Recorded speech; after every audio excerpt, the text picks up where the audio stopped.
This is Report to Wyoming. This show targets local issues that matter right here in Natrona County, where we talk to real people about their thoughts and ideas. I'm chatting with Doc Ray Varney, a veteran who lives here in Casper. He tells me a little bit about his experiences from his active military career, and we get into some of the struggles that he's had after returning home from war. Yeah, the first thing I wanted to ask you is why everybody calls you Doc.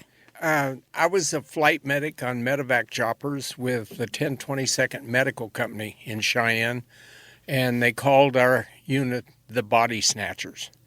And when we went to Iraq, they asked us, what do you want to be called on the radios? Because you have to have a medevac call, like 4908 Charlie or whatever. And all 108 of us spoke up, call for the Wyoming Cowboys. And that was our call sign. But once you become a medic, whether it's Army, Navy, Air Force, Marines, Coast Guard, or whatever, people call you Doc. And I was on the fire department in Worland, and I was a firefighter and an EMT. And when I came back from Iraq, they said, you're no longer First Lieutenant Ray, you're First Lieutenant Doc. And everybody calls me Doc. And I guess on my paperwork, when I fill out papers now, I'm going to have to start putting a nickname, Doc, because that's what everybody calls me.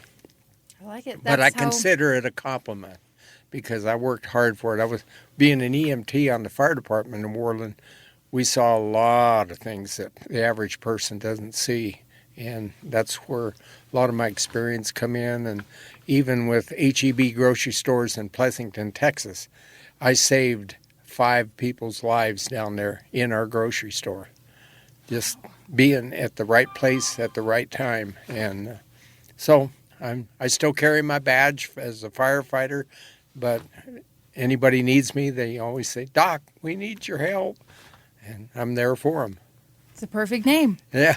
When did your military service begin? Okay, it began September 10th, 1962 with the U.S. Air Force. I went to basic training in San Antonio, Texas at Lackland Air Force Base. They then transferred me to Davis-Monthan Air Force Base in Tucson, Arizona, and that's where I ended up spending 3 years and 10 months. And I hated Arizona. I didn't like the heat because it got so hot down there. And when my 4 years was up, I thumbed my nose at the guard when I went out the main gate because I was so glad to get out of there. I went home and Where was home? Sorry. Went home to Worland, Wyoming. Okay. And I decided I'm not going back in the military. 10 years later, I joined the Wyoming Guard in Worland in the artillery as a truck driver pulling the big 155 howitzers. Worked my way up to section sergeant, then supply sergeant, and then I got frustrated with the Worland unit, and I went to Sheridan and became a combat ground medic. And a year later, they asked me to come to Cheyenne to interview as a flight medic with the 920th MedDet. And there was 2 units, the 920th and the 1022nd. When we got activated for Desert Storm, the 920th became part of the 1022nd. And there is no longer either one. I mean, they're long gone now, but that's what we were, is the 1022nd Medical Company Body Snatchers. Was this your first overseas deployment? Yes and no. I've been into Canada. That's considered for us overseas. With the artillery, we went up there and did artillery work. But for combat, this was major for us. We ended up in Great Britain because we had to fuel up. Then we went to Rhein-Main Air Force Base in Germany. Then we went to King Fahd International Airport, where they dumped us out there and told us to get down in the drain ditches because the Scud missiles were coming in. Oh. And that's where we initially in Saudi Arabia ended up, is in the drain ditch to keep from getting hit by Scud missiles. How old were you at this time? Oh my gosh, you would do that to me. When I got out of the Air Force, I was 21. But when I joined the Guard 10 years later, 21, that'd be 31. So I want to say around 45 or 50 approximately. So, as far as loved ones back home, were you married at this point? Yes, ma'am. Okay. Oh, your poor wife. Must have been Yeah, so it was scared. it was tough on her. My wife is her name is Sudie, and her dad was an Air Force sergeant at Davis-Monthan Air Force Base. He was the base safety NCO. And my wife said, "Don't ever make my dad mad. He'll get after you big time because he's in charge of all the transportation." But she was called a Air Force brat because married to an Air Force family. And then I had two girls, Jeannie and Whitley. Jeannie and Heather. Whitley's my granddaughter. I got her on my mind this morning. But Heather's in Cheyenne, Wyoming, and Jeannie's here in Bar None. Oh, it's lovely that you've got them kind of close by. Yeah. Well, and that's why we moved back from Texas to Wyoming to be closer to our family because 1,200 miles each time you had to fly or drive, and it's too costly. So you show up and you're in this ditch. Were you expecting that, or what were you feeling? No, How did you process we weren't this? expecting that at all. In fact, when we got off the airplane, they told us, they yelled at us, "Everybody get out of the airport, get out of the airport." And we said, "Well, what's going on?" "We're under a Scud missile attack. The Iraqis are sending Scud missiles into Saudi Arabia. And the only safe place we have for you is the big drainage ditch." And so we got in the big drainage ditch, and that's where we lay for about a half hour until they give us the all clear signal and got buses to take us to our next camp. And our camp was an abandoned cement factory. And we set up tents, and that's where we stayed. And they immediately made us put our Mop 4 suits on. So if we got hit with a Scud missile and it blew up, we wouldn't get contaminated with the chemicals and all that stuff. So we ended up being in Mop 4 gear slept in it all night long and one whole day before we was able to finally get out of those gas masks and the Scud gear we was in. And what's the climate like at this point? I don't really know. Well, at that time, we got there in January. We arrived January 1st at King Fahd International Airport.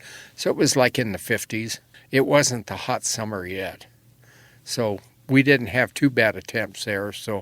But we brought all our winter gear with us because we didn't have anything else. And when we got activated November 21st of 1990 at Cheyenne, Wyoming, and they then sent us to Fort Carson for 2 weeks of upgraded training to get us ready to go. And we got to go home for Christmas of 90, and see our families and say goodbye. And we didn't know if we were going to come back or not. But we got to go home. We got 24 hours to be with our families. And then we had to report back to Cheyenne, and then they shipped us to Fort Carson. How long were you there? In Iraq? Yes. Well, we initially landed in Dhahran, Saudi Arabia. And we were there I want to say 3 or 4 days because we had to find the ship that had all our helicopters on it and get our gear and everything. And once they got that unloaded, then we headed for the berm, which is the big drainage pit between Iraq and Saudi Arabia that Saddam Hussein filled with oil. And they were going to, as the Americans crossed, they were going to set that ditch on fire and burn us alive in the ditches. So we went there, just camped on this side of the berm. The next morning when they declared Operation Desert Shield went to Desert Storm, that's when the attack happened at Desert Storm. That's when we flew over the pits and headed into Iraq to do our job as a medical unit. Have you maintained any friendships from the guys that you were over there with? I still have a lot of friends in Cheyenne, and I keep in touch with them as much as I can. I've lost some of them. Some have gone on to the Lord and are no longer here anymore, but I remember them. But I don't see them that much. I haven't had a chance to go into the reunions. I'm hoping now that I'm back in Wyoming, maybe one of these summers I can go to a reunion for the 1022nd Medical Company. But once we got back to the United States, they disbanded our helicopters and retired them, and they're no longer... the Hueys are the ones that everyone talks about the whoop, whoop, whoop, and you hear the blades, where the Blackhawks don't do that. And so they always knew we were coming because they could hear the blades whopping in the air. Oh, wow. You must not be afraid of heights. Or It afraid of much now at all. It didn't bother me much when we were at Fort Carson training in the summer, or not Fort Carson, at Camp Guernsey in the summertime. We flew doors open, and we'd sit out and look out over the edge and wave at the people and everything else. And that would terrify me. And other guys that we had to pick up or move around said, "You guys are crazy." Well, we always had a static line hooked to our harness, and it was hooked to the bulkhead of the helicopter, so we wouldn't fall out. But a lot of times I'd lean out and looking and watching everything, and it was neat. Now, when we met and we were talking in the store, you were telling me a story about the gal that got... What happened, the little girl, and to this day I can't remember her name, but she was a little 10-year-old Bedouin girl, and she was helping Dad and Grandpa and all the others herd the camels and the sheep, and a camel stepped on a cluster bomb, and it blew 3 of its legs off, and she was near enough that her whole back from her neck to her waist was shrapnel. And I mean, I'm talking quarter to half an inch apart, just solid shrapnel all over her back. And so helping civilians was a part of your job too then? Yes, ma'am. Yeah. Medical, we picked up Iraqi troops, we picked up American troops, we picked up coalition troops, we picked up civilians. Whenever the call came in, that's what we had to do. There were some times where we had to make sure we had our pistols strapped on because we were picking up enemy troops and we didn't know what was going to happen. So we always kept our pistols hidden in the back of our flight suit where they couldn't see them. So at least we had something to protect us in the chopper, because we sure didn't want to get shot down there in the chopper and crash and not be able to come back home. Something I'm really fascinated by is how people remain level-headed and rational while they're going through these really stressful kind of scenarios. Well, did you have coping? It's tough. It was really tough. When we got back to the States, even in Worland, when we were right there, we had people telling us, "Well, we heard you guys played football and basketball and baseball, and you soaked your feet in the Bay of Saudi Arabia." And I said, "Yeah, we did. We had to do something because we were under so much pressure." And there was days I flew as much as 23 hours in a day's time. That's daytime flying and nighttime flying. When you fly at nights, 1 hour of night flying is equal to 4 hours of flying daytime. So I flew a 12-hour day one day and then 4 hours at night. So 4 times 4, that's 4, 8, 12, 16. And the 12, there's 26 hours in the air. And come back to our tent where we're sleeping with nurses and doctors in a forward area in northern Iraq. And 6 o'clock next morning, somebody comes running in the tent, and "We need a medevac, we have a heart attack." From the time we got the call until we got our chopper's blades turning was 5 minutes. That's how fast we moved from a dead sleep. Wow. But that is crazy. That's our job. That's what we did. How often was medic taking care of medics? Were you guys pretty safe, or sure that some people got some injuries on the job? Well, we had guys that got bruised up, or we had a lot of storms over there too, where we had to put up with the sandstorms and dust storms and wind and everything. And we did not have tropical sleeping bags. We had our winter sleeping bags. Well, imagine sleeping in a winter sleeping bag in Iraq when it's 60, 70, 80 degrees out. It's just unreal, but we did what we had to do, and we did our job, and we were rated one of the top medical units in Iraq when we got back to the States. But yet the commanding general of the medical units over there in Iraq said we were nothing but a no good for nothing National Guard unit. And he said, no, we are a National Guard unit, but we're one of the top medical units around. The active Army guys wouldn't even get up for medevacs and go.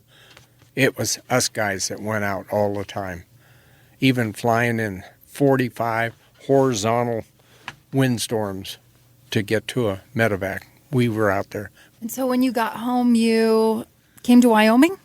We came back to Cheyenne.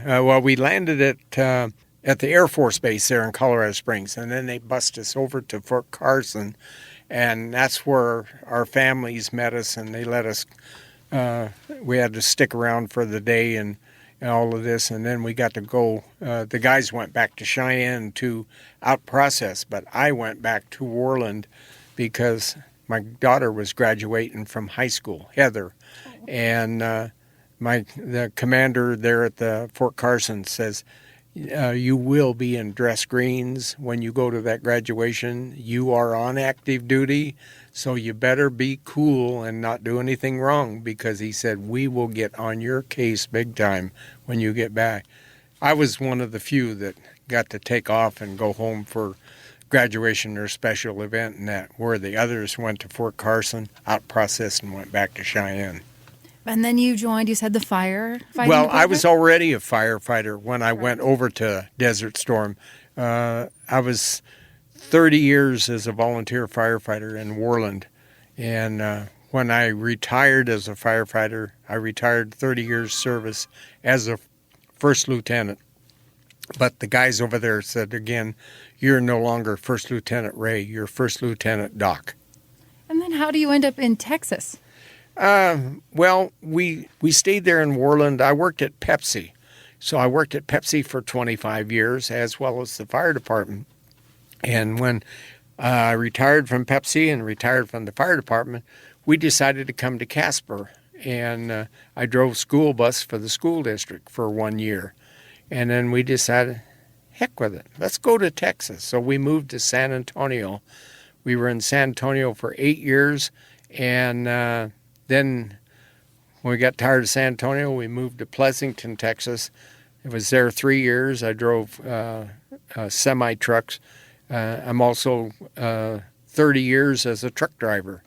And I got tired of driving trucks, and my wife said, you're gone sometimes 7 days a week, and you get home one day and they make you come back to work the next day. She says, I'm ready for you to quit that job.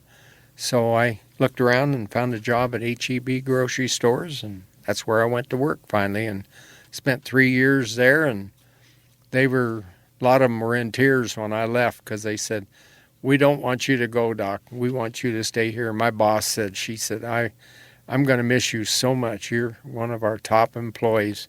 But our store was one of the biggest stores in the H-E-B chain, and we were rated #1 for cleanliness and customer friendliness and everything. And H-E-B is only in Texas and Mexico. AGB? No, H-E-B. H-E-B. Yeah. So that's like what the store is. It's a grocery store. Yeah. It's a big grocery store, and our store was as big as a Walmart store. Okay, I've never been to an H-E-B. Yeah. Well, if you ever get to Texas, go to an H-E-B store. You'll be blown away what they have there. Okay, will do. And so you've been back in Casper a little over a year? Well, we left. My wife and I talked it over, and she says, I'm tired of the 1,200-mile trips back and forth. So that's 2,400 round miles from Pleasanton to Casper to Pleasanton. And I says, well, we can pray about it and turn it over to the Lord, and if God wants us to go there, he'll close all the doors. A week later, God closed every door in Texas, and we were on the way, hooked my truck up to our fifth-wheel trailer. My wife followed me in the car, and we headed back to Wyoming, and got here to Casper, put our trailer at Smith's RV because it had to have some work on it, and 2 or 3 months later, we was able to sell our RV. I was working with the people at the rescue mission here in Casper, because I'm 90% disabled. I got PTSD, acid reflux, and IBS, and also problems with anger. And so the rescue mission is one of the ones that rescued me and helped me, and they've always been there for me. And we've been here now, been home 2 years. Bought a house a year ago, started our second year, December 1st, in our new house. Oh, wonderful. That's amazing. And you told me you're getting along pretty well at your new job? Yeah, right now I work as a janitor, working night shift, anywhere from 5 to 8 at night, possibly 9. With the snowstorms, the last 3 days we've been on, or 2 days, Tuesday and Wednesday, I've been on snow days. We couldn't work because the company we clean their buildings, they couldn't work because they couldn't even get in their buildings. There was so much snow.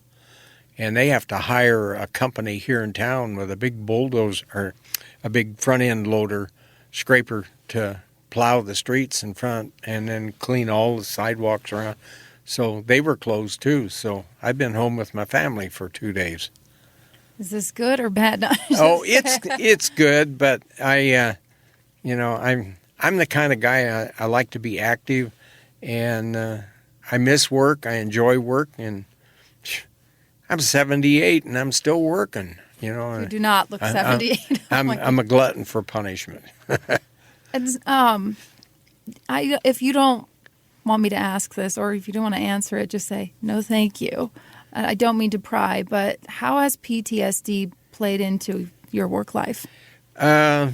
It's kind of tough, and yes, I'm not afraid to answer that.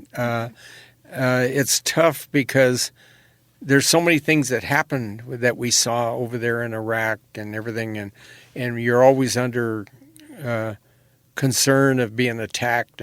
We'd be flying along, and you'd see guys coming out of foxholes with their rifles taking their rifles out and like they're going to shoot at you. And next thing they do is they lay their rifles down and hold up a white piece of paper or something and surrender to us.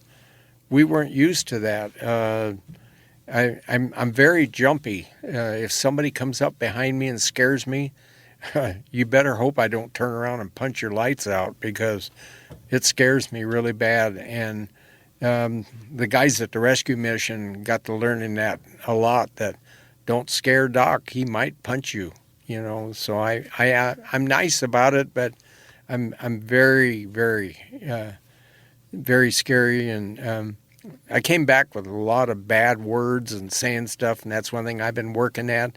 I may slip once in a while and say damn or something like that, but I've been working really hard at it. And my wife says, I'm really proud of you, what you're doing. Mm-hmm. So it's tough, but the PTSD is the biggest thing that is an issue. And they said, I'll have that the rest of my life. I see that little girl at night in my dreams. I see us going on missions, and I have dreams and nightmares. My wife told me last night, she said, you were just turning and rolling around and moaning and groaning in your sleep last night. You must have been having nightmares, and I have a lot of those. Right after you returned from Iraq, were you able to find the resources you needed for immediate care, or has it taken a while? It's taken a while. They got us started with the VA, but they initially did the PTSD, the IBS, and the acid reflux. They got that working there, but I was exposed to the oil and gas fires, chemicals, nerve and sarin gas, and the burn pits. I've been home 31 years, and I've got absolutely no help with those. The president here, September, October of last year, started the PACT, P-A-C-T Act, and they said they're trying to start helping the veterans. There's 700,000 of us that have put in for help, and some of them are starting to get help. A lot of them still haven't, and so far I haven't got anything. They're working. I've had some tests done and that, but haven't heard anything. What are the repercussions for the toxic exposure that you have? Well, a lot of it's affected the body. The acid reflux has affected my thyroid. I lost my hearing. A lot of my hearing. I have to wear hearing aids now. I can take the hearing aids out and I can hear what's going on, but it just helps more clear. The left side is worse than the right side. The chemicals and everything we are exposed to, they said it's a long active thing, so it's going to be years that we're going to be having issues with this stuff. And the biggest thing I've had a problem with is the VA acts like they don't want to help us. They're more interested in taking care of their people, and the heck with the veteran. When President Biden here, 3 or 4 months ago, sent VA doctors and nurses and meds to the border to help the illegals, and forget the veterans. Don't help them. That's not right. You're supposed to take care of those who are protecting your country, and I don't know. I just don't feel like we're getting the help that we need. Do they offer any mental health services, counseling, that kind of thing? They do. I've been able to go to the vet center here in Casper, and they've helped me with PTSD sessions and counseling, and I once a year I have to go to the vet clinic for lab work, and then they check to see how you're doing. I'm supposed to I think it's the 13th of January and the 23rd of January, I've got to go in for some more tests because of issues I'm having, and they're going to see what they can do to help me, but just have to play it by ear. Is this something that you've talked to fellow veterans about too? I have, but I haven't had a chance to be able to really get out and I've talked to some vets, but not as a group. And that's one thing my wife says, you really need help with your PTSD, maybe getting with a group and that. And I'm not really sure where to turn or to get the help I need. And so I'm reaching out to find a group. And I don't mean a group of civilians. I'm talking about troops that have been exposed to stuff like this and the PTSD and other things that we've gone through, to where I can be with them. I know I get pretty emotional sometimes, and before I know it, I'm in the process of just full-blown tears. It's hard to hold them back. Oh. If you could change something right now about the VA, like an immediate fix, what would the first thing be? Get those that need help some help, and don't give us the runaround. And when you say run around, is it kind of a paper trail? Paper trail, or just saying, well, we're going to help, and then they don't help. Get in there and do something and show us that you are going to help us and give us the help we need, and follow through. And that's the thing I'm seeing right now. And I've heard a lot of vets have told me the same thing. We just feel like the VA is just they care, but they don't care.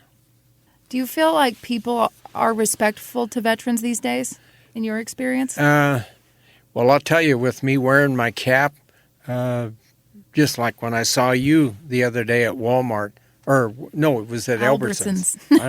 But anyway, I wear my cap all the time, and I'm proud to wear it and show that I'm a veteran. But I can go into Walmart or other places in town, and I get people that'll stop me and thank me for my service. And I'm talking little kids all the way up to high school, college kids, parents, and older people. And it makes you feel really good.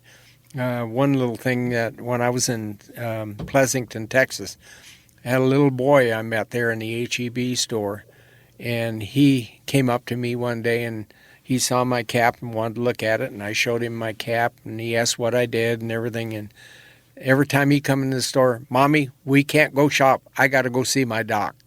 Oh. And he would come over and see me, and as soon as he got talking to me, bye, Doc, and off he went through the store. He was ready to go shopping. But that just touches your heart when the little kids come up. And I've had some in some of the stores here in town. The little guys just will come up and thank you for your service. And I know parents of teaching their kids, be respectful of your veterans, and it just really makes you feel good. And my great-granddaughter is she's the neatest thing ever, and always showing her respect. And my grandson also, they go out of their way to show their respect for what you've done and loving you to death, and that's the greatest thing ever. I love that. I serve my country because I love my country, and just go out of your way to thank a veteran when you see a veteran for what they've done, because you don't know the hell they've gone through and what they've seen or how traumatized they are. So you see somebody, stop them and thank them, and you'd be surprised how much it brings a smile to a veteran's face. Or old ladies come up to me and have hugged me and thanked me, and it just means a lot to you. And so thank a vet. That's the important thing. This has been Report to Wyoming, presented in the public interest by Town Square Media.